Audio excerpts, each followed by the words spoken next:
मेरा question number है 37 adjoint universe chapter हमारा चल रहा है, जिसके 36 क्वेश्चन हमारे कंप्लीट हो चुके हैं। 37 क्वेश्चन में ये क्वेश्चन बहुत बार एग्जाम में पूछा गया है।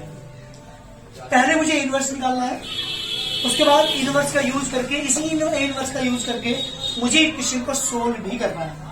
तो सबसे पहले मैं बात करता हूँ किसकी बेटा, ए इनवर्स की। चलिए पहले मैं आता हूँ मैं determinant of A.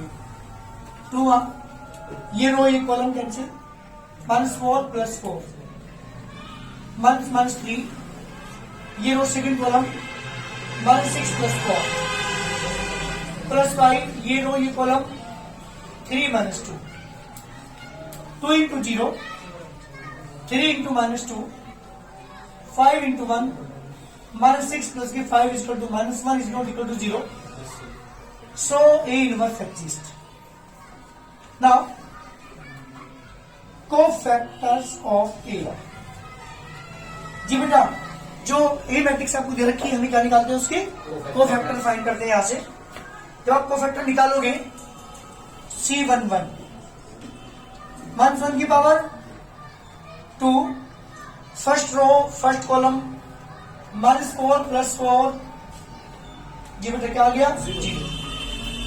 C12 1 to the power 3, first row second column -6 + 4, -2 and -1 + 2, C13 -1 की power 4, first row third column 3 - 2, that is the 1.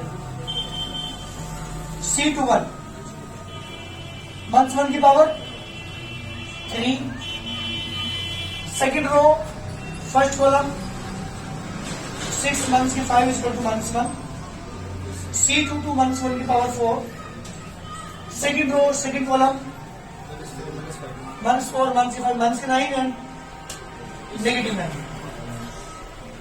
C23 1 की power 5, second row third column 2 1 जा 2 + 3, that is the -5, C31 1 की power 4, third row first column, ये बेटा 4 जा 12 - 10 is 2, C32 1 की power 5, third row second column -8 -15 +23, 1 की power 6, third row third column 2 जा 4 + 9 = 13. These are the cofactors of A. Now matrix of cofactors. जी बेटा, जो matrix हमारी बनेगी कोफैक्टर को यूज करके, वो बनेगी 0 2 1 -1 -9 -5 2 23 and 13 2 23 and 13. This is the matrix of cofactors. बात करता हूं किसकी, एडजॉइंट।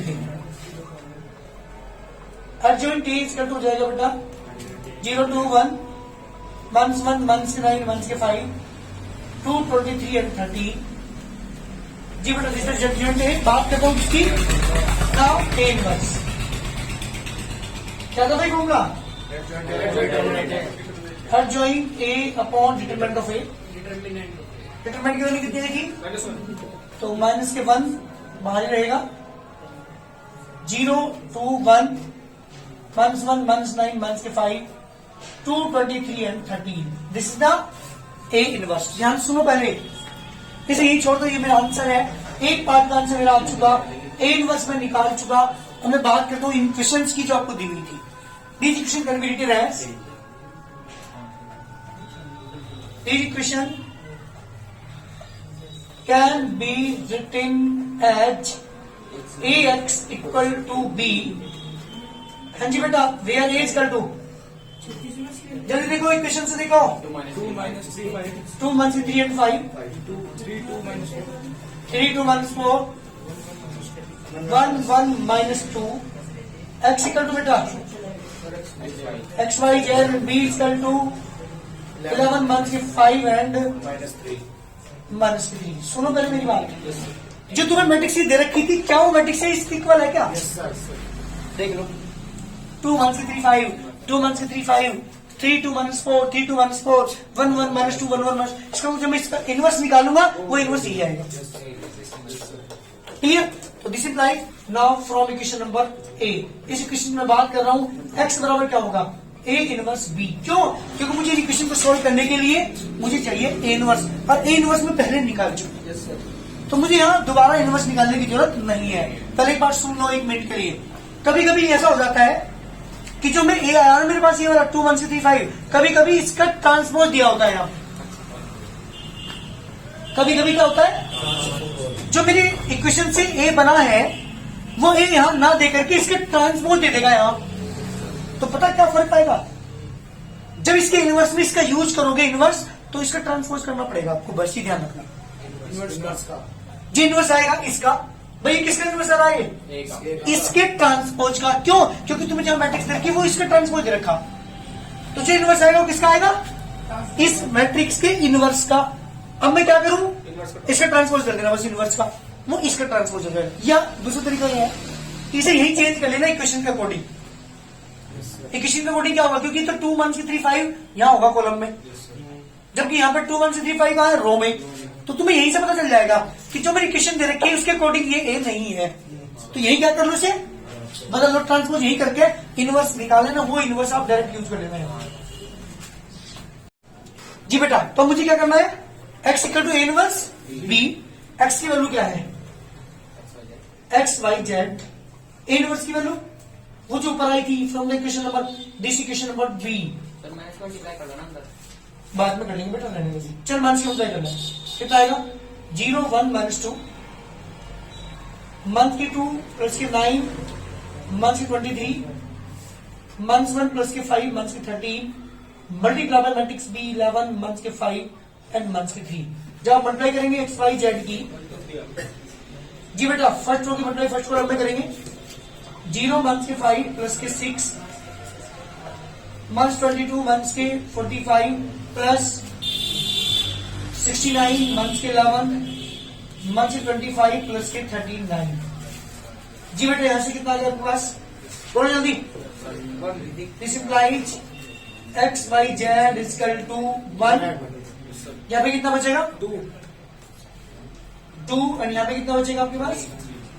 3। तो बेटा एक्स कंपेयर करो, एक्स की वैल्यू 1/2 एंड जेड इक्वल टू 3। ये मेरे आंसर है कंप्लीट। अगर मुझे वेरीफाई करना है मेरा आंसर सही है गलत है, तो एक्स वाई जेड की वैल्यू को इक्वेशन के अंदर पुट करके देख सकते हैं। अगर वेरीफाई करनी है ये तीनों वैल्यूज तो हमारे आंसर सही है, वरना गलत है। ध्यान से सुनना। हाँ जी, इक्वेशन से निकालनी एक्स वाई जेड की वैल्यू। हाँ जी, इक्वेशन से निकालिए। तो कैसे? इक्वेशन दे दी हमने without.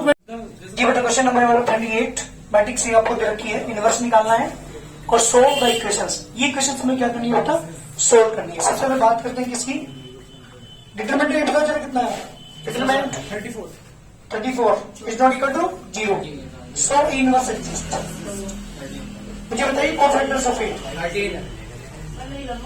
Cofactors of A C11 13, C12 5, C13 3, C21 C22 -10, C23 -6, C31 1, C32 3, and C33 -5. -5. Now matrix of cofactors.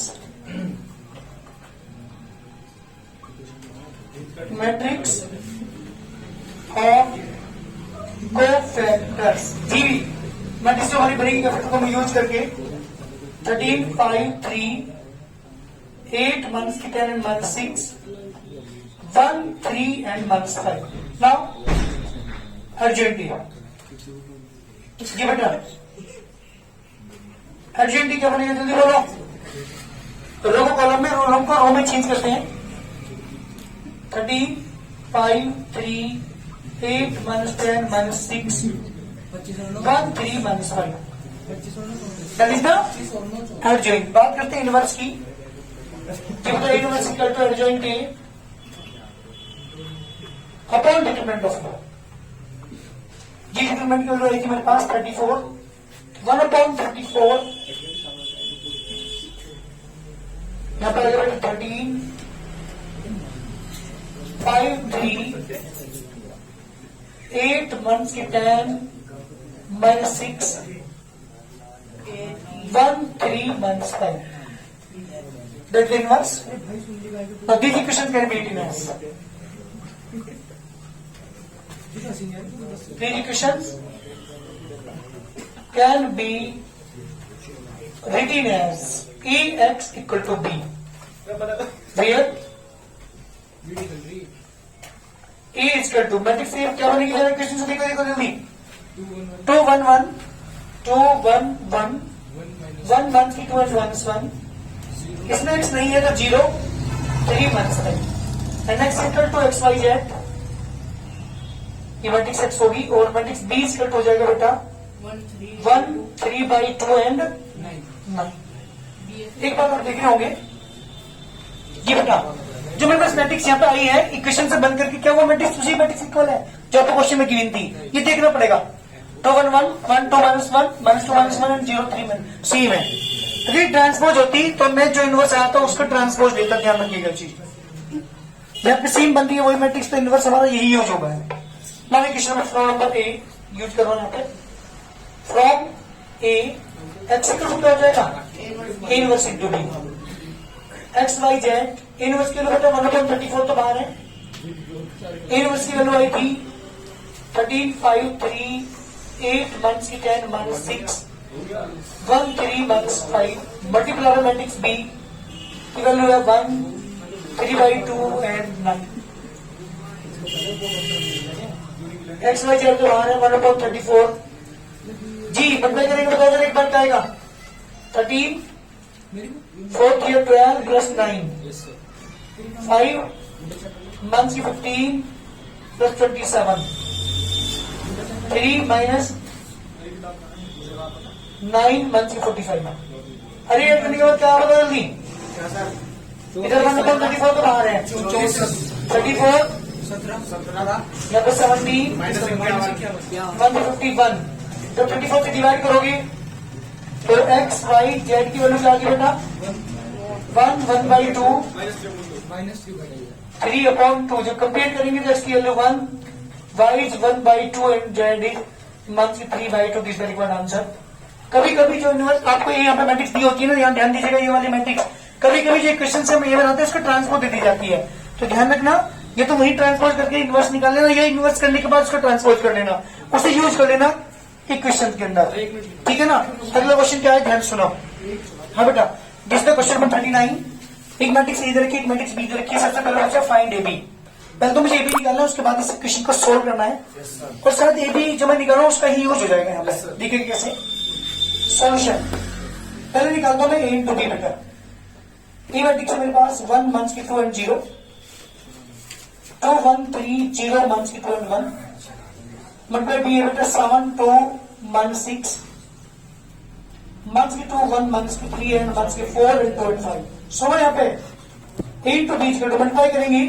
First होगी मल्टीप्लाई पहले कॉलम में करते हैं ना 7 प्लस के 4 प्लस 0 ध्यान दो एक मिनट 1 to 2 months की 2 plus 0 minus 6 plus 6 plus 0 14 months की 2 months की 12 4 plus 1 plus 6 months की 12 months की 3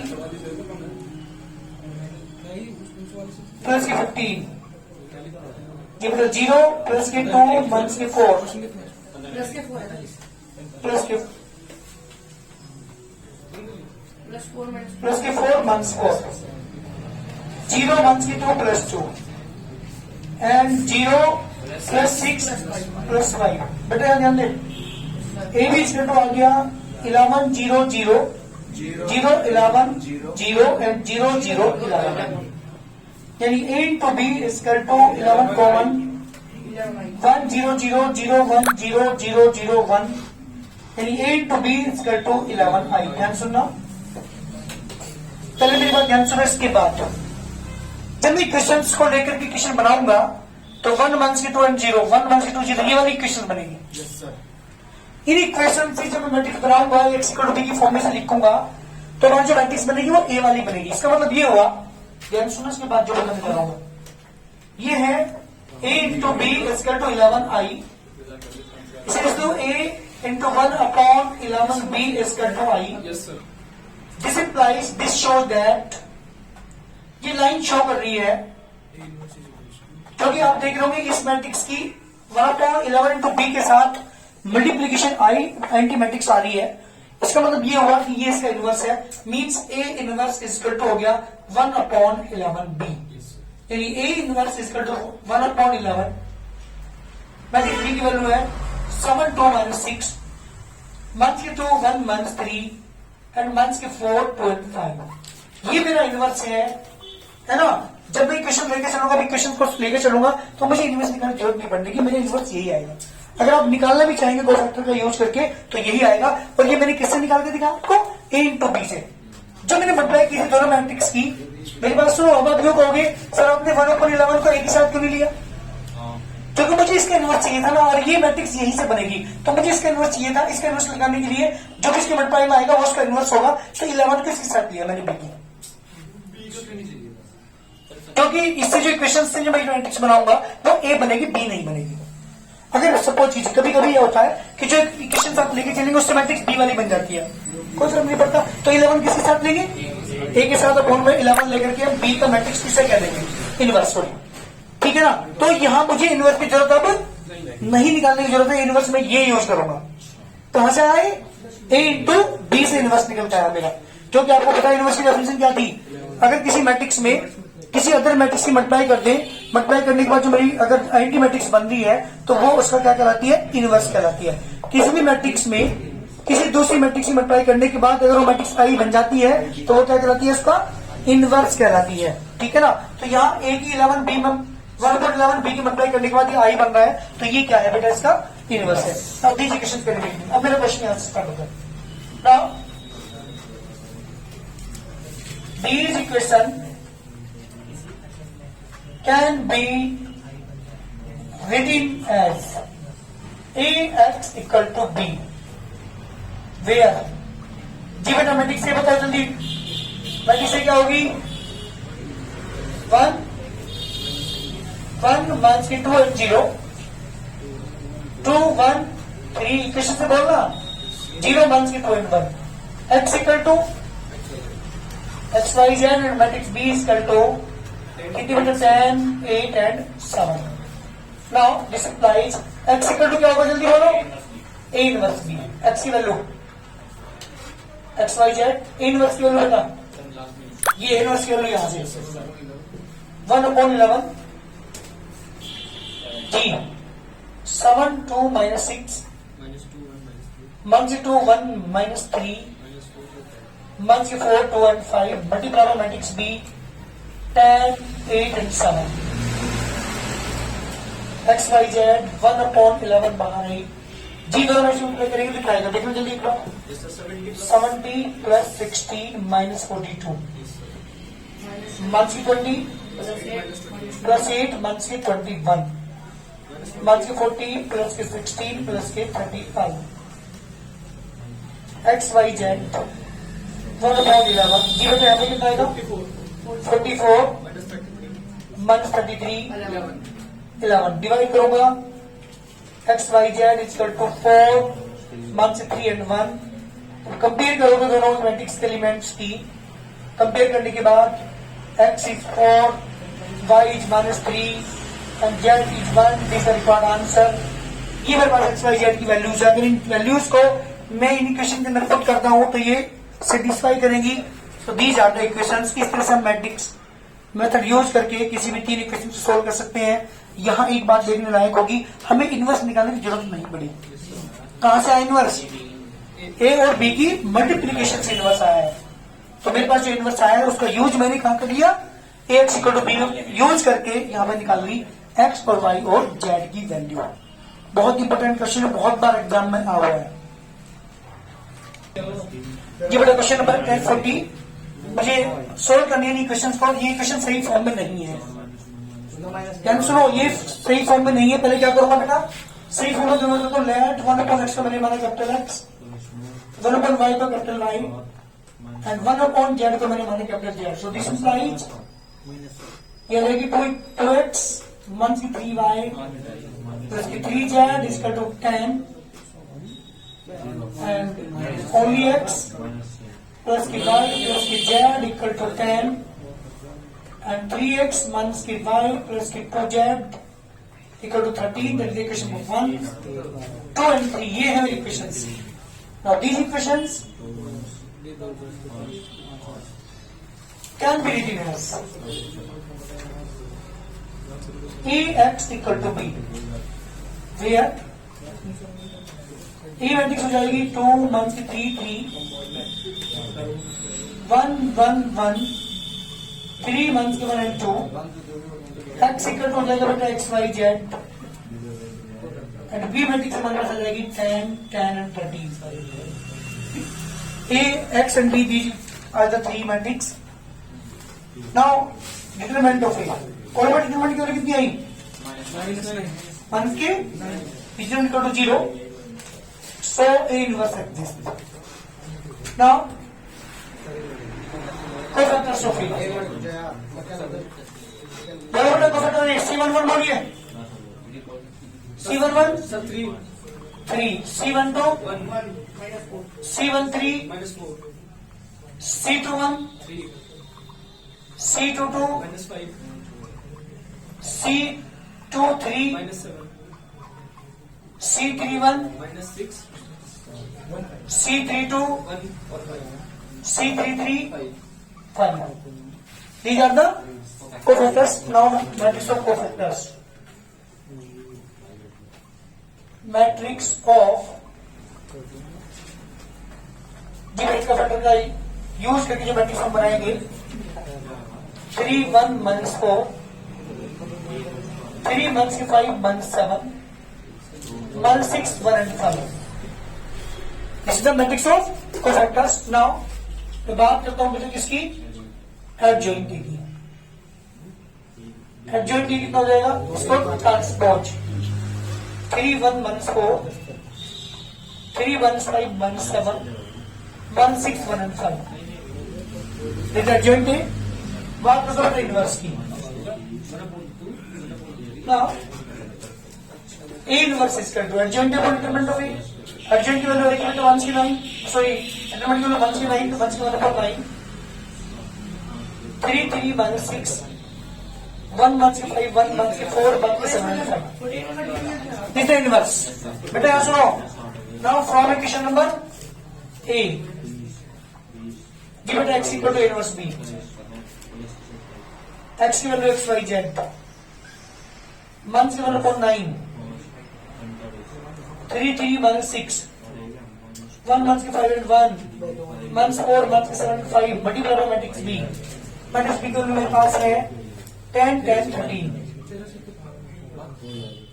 जी बेटा x y z equal to months की वैल्यू 9 जब अप्लाई करेंगे 3 10 जो 30 प्लस 30 माइनस के 78. जी मैंने यहाँ पे 10 मंथ्स की 50 प्लस 13 मंथ्स की 40 मंथ्स की 70 प्लस 65. जी X Y Z equal to months के 1/9 जी 30 30 60 मंथ से 3 बचा. या बेटा 23 माइनस करेंगे इसमें से 27 बचा माइनस का. यहाँ पे कितना आगे बचा आपके पास मंथ्स की 45 बचा. देख रहे एक बार ये कैपिटल एक्स वाई जेड है बेटा ध्यान रखना. Capital X capital Y capital Z है जी बेटा. Capital X capital Y and capital Z. Capital X capital Y capital Z इसका टू आ गया बेटा 2 3 एंड 5. पॉजिटिव दोनों तो कंपेयर में करूंगा. Capital X is 2 capital Y is 3 and capital Z is 5. Capital Z calculate 1 upon x equal to 2. Yes, sir. This implies x equal to 1 by 2. 1 upon y is equal to 3. This implies y is equal to 1 by 3. And 1 upon z is equal to 5. This implies z is equal to 1 upon 1. बेटा answer क्या क्या है हमारे पास 1 by 2, x की y की value बेटा 1 by 3 and z is 1 upon 5. दी ज्यादा answer ध्यान दीजिएगा. इस क्वेश्चन में स्मॉल x, स्मॉल y और स्मॉल z की वैल्यू मैंने निकाली थी. तो पहले मैंने क्या निकाला capital x, capital y, capital z की वैल्यू निकाली मैंने क्वेश्चन में x इक्वल टू b की यूज करके, और यहाँ से फिर मैंने वैल्यू पुट करने के बाद small x, small y and small z की वैल्यू फाइंड कर दी. ऐसी शायद मेरा क्वेश्चन नंबर नेक्स्ट है, क्वेश्चन नंबर 41 बिल्कुल सेम है ऐसी. करिए जल्दी अपने आप.